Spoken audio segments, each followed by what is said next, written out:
आखिर क्या हुआ दोस्तों, जब महारथी कर्ण ने महादेव के महाशक्तिशाली और महाविनाशकारी अस्त्र को हवा में ही अपने हाथों से पकड़कर रोक लिया? आखिर क्यों हुआ महादेव और महारथी कर्ण के बीच महायुद्ध? दोस्तों, वीडियो को शुरू करने से पहले यदि आप लोग भी भगवान श्री कृष्ण और महादेव को सच्चे दिल से मानते हैं तो इस वीडियो को लाइक और हमारे चैनल को सब्सक्राइब जरूर से जरूर करें। दोस्तों, महारथी कर्ण महाभारत युद्ध के एक ऐसे योद्धा थे जिन्हें अपने जीवन काल में बार बार अपमानित होना पड़ रहा था। जन्म लेते ही उन्हें जन्म देने वाली माता ने त्याग दिया। शिक्षा लेने जब वह गुरु द्रोण के पास गए तो उन्होंने उन्हें शूद्र पुत्र होने के कारण शिक्षा देने से मना कर दिया। तब उन्होंने एक ब्राह्मण का रूप धारण कर भगवान विष्णु अंशावतार परशुराम से शिक्षा ग्रहण की। गुरु परशुराम को जब ये बात पता चली कि ये एक ब्राह्मण पुत्र नहीं बल्कि एक शूद्र पुत्र है तो उन्होंने कर्ण को एक श्रापित जीवन जीने को विवश कर दिया।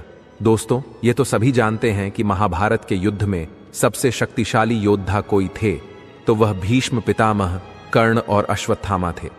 लेकिन कर्ण का कवच और कुंडल उतर जाने के बाद भी कर्ण इतने शक्तिशाली थे कि वे अर्जुन के रथ को एक ही बाण में हवा में उड़ा सकते थे, लेकिन ऐसा हो नहीं सका। दोस्तों, यह बात महाभारत के कुरुक्षेत्र युद्ध के 14वें दिन के युद्ध की है, जब पांडव सेना और कौरव सेना के बीच एक भीषण युद्ध छिड़ जाता है और उस युद्ध के दौरान महारथी कर्ण युद्ध क्षेत्र में उतरते हैं और पूरी पांडव सेना को तहस नहस करने लगते हैं। दोस्तों, अब यह देखकर अर्जुन श्री कृष्ण से बोलते हैं, माधव देखिए कर्ण किस प्रकार हमारी सेना को नष्ट करते जा रहा है। यदि इस प्रकार चलता रहा तो आज हमारी सेना का सर्वनाश कर देगा। इसलिए चलिए अब मुझे ही कर्ण से युद्ध करना पड़ेगा। अब इस पर भगवान श्री कृष्ण अर्जुन को समझाते हैं कि पाठ तीनों लोगों में ऐसा कोई भी योद्धा नहीं है जो सूर्यपुत्र कर्ण के सामने रात्रि युद्ध में खड़ा भी रह सके, और महारथी कर्ण को रात्रि के युद्ध में परास्त कर पाना या फिर रोक पाना असंभव है।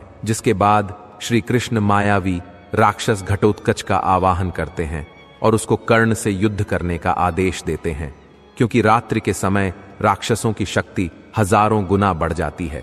जिसके बाद मायावी राक्षस घटोत्कच अपनी एक अक्षण राक्षसी सेना और भीमसात की समेत कई सारे महारथियों के साथ सूर्यपुत्र कर्ण पर आक्रमण करते हैं। अब महारथी कर्ण घटोत्कच से युद्ध करने आते हैं और फिर तब सूर्यपुत्र कर्ण और मायावी राक्षस घटोत्कच के बीच पूरे महाभारत का सबसे विनाशकारी और सबसे भयानक युद्ध छिड़ जाता है। अब इस युद्ध की शुरुआत में महारथी कर्ण अपने तीरों से सभी महारथी योद्धाओं को घायल कर देते हैं और युद्ध छोड़ के भागने पर मजबूर कर देते हैं। और इसके अलावा महारथी कर्ण घटोत्कच की एक ओर खड़ी राक्षसी सेना का भी सर्वनाश कर देते हैं और घटोत्कच को अपने तीरों से भून देते हैं। अब माना जाता है कि महारथी कर्ण ने घटोत्कच के पूरे शरीर को अपने तीरों से भर दिया था। अब घटोत्कच के शरीर में 1 इंच भी ऐसी जगह नहीं बची थी जहां कर्ण के तीर न हो।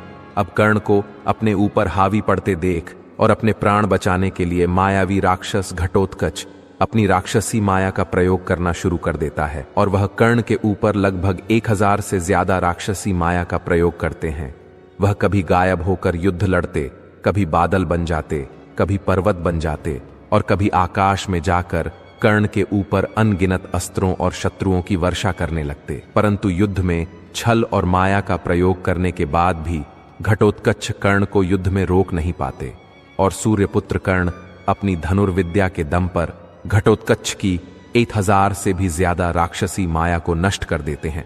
अब घटोत्कच तंग आकर महारथी कर्ण के ऊपर अपनी मायावी और राक्षसी अस्त्रों और शस्त्रों का प्रयोग करते हैं, लेकिन सूर्यपुत्र कर्ण उन सभी अस्त्रों और शस्त्रों को हवा में ही नष्ट कर देते हैं।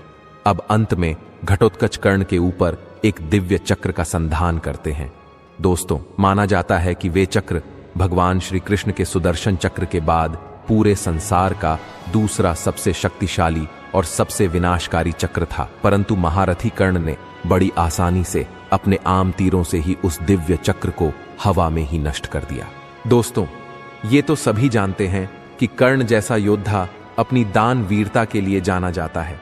इसी दान वीरता के फलस्वरूप उसे इंद्र की वसावी शक्ति प्राप्त हुई थी। ये एक ऐसा अस्त्र था जिसे कोई भी अस्त्र काट नहीं सकता था। दरअसल युद्ध के निश्चित हो जाने के बाद इंद्रदेव को अर्जुन की चिंता सताने लगी कि कर्ण के कवच कुंडल रहते मेरा पुत्र उसे परास्त कैसे कर पाएगा, क्योंकि वो जानते थे कि सूर्य देव का दिया हुआ कवच कुंडल जब तक कर्ण के पास है तब तक उसे कोई नहीं हरा सकता। इसलिए इंद्रदेव ने छल का सहारा लिया और एक दिन कर्ण जब सुबह के समय सूर्य देव को जल अर्पित कर रहे थे, तब इंद्रदेव ब्राह्मण का वेश बनाकर उसके पास पहुंचे और कर्ण से उसका दिव्य कवच कुंडल मांग लिया। और इसके बाद कर्ण ने उस ब्राह्मण रूपी इंद्र को अपना कवच कुंडल दान में दे दिया और फिर उस ब्राह्मण से बोले कि हे ब्राह्मण, आप अपने असली रूप में आ जाइए, क्योंकि मैं जानता हूं कि आप देवराज इंद्र हैं और मैं ये भी जानता था कि आज आप मुझसे कवच कुंडल मांगने वाले हैं। कर्ण के मुख से ऐसी बातें सुनकर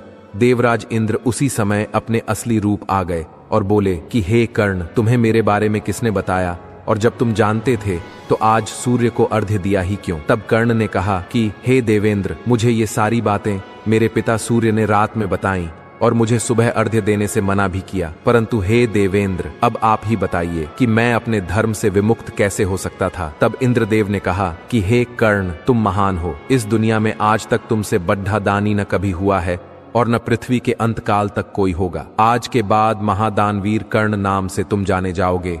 इसके अलावा मैं तुम्हें अपनी वसावी शक्ति भी देता हूं। इसका इस्तेमाल तुम सिर्फ एक बार कर सकोगे। इसका जिस किसी पर संदान करोगे उसे इस ब्रह्मांड की कोई भी शक्ति नहीं बचा सकेगी। और इसके बाद देवराज वहां से अंतर्ध्यान हो गए। जब महाभारत युद्ध शुरू हुआ तो कर्ण ने अपनी ये शक्ति अर्जुन के लिए बचा के रखी थी, लेकिन भगवान श्री कृष्ण ने भीम और हिडिंबा के पुत्र घटोत्कच को युद्ध में शामिल कर कर्ण को इंद्र की दी हुई वसावी शक्ति को चलाने पर विवश कर दिया। इन तीनों शक्तियों के अलावा कर्ण के पास अग्नेयास्त्र, पाशुपतास्त्र, रुद्रास्त्र, ब्रह्मास्त्र, ब्रह्मशिरास्त्र, ब्रह्मांड अस्त्र, भार्गव अस्त्र, गरुड़ अस्त्र, नागास्त्र और नागपाश अस्त्र और भी कई दिव्य अस्त्र थे जिसे मंत्रों से प्रकट कर संदान किया जा सकता था। इन अस्त्रों को चलाने के लिए महारथी कर्ण अपने विजय धनुष का इस्तेमाल किया करते थे। और दोस्तों, महाभारत युद्ध में जिस समय अर्जुन ने कर्ण का वध किया, उस समय कर्ण के हाथ में वो विजय धनुष नहीं था। अगर उस समय उसके हाथ में वो धनुष होता तो अर्जुन कभी भी उसका वध नहीं कर पाता। वैसे दोस्तों, आपको यह जानकारी कैसी लगी कमेंट करके जरूर। और यदि आप लोग भी भगवान श्री कृष्ण को सच्चे दिल से मानते हैं तो इस वीडियो को लाइक और हमारे चैनल को सब्सक्राइब जरूर से जरूर करें। अब अपने दिव्य चक्र को यूं एक लकड़ी की तिल्ली की तरह नष्ट होता देख घटोत्कच बहुत ही ज्यादा क्रोधित हो जाते हैं और वे अंत में अपना सबसे शक्तिशाली शस्त्र महादेव द्वारा दिया हुआ वज्र कर्ण पर चला देते हैं, जो घटोत्कच ने महादेव से हैं बहुत ही कठिन तपस्या करके प्राप्त किया था। भगवान शिव का यह वज्र इतना ज्यादा शक्तिशाली था कि तीनों लोगों में इसको कोई भी रोक नहीं सकता था।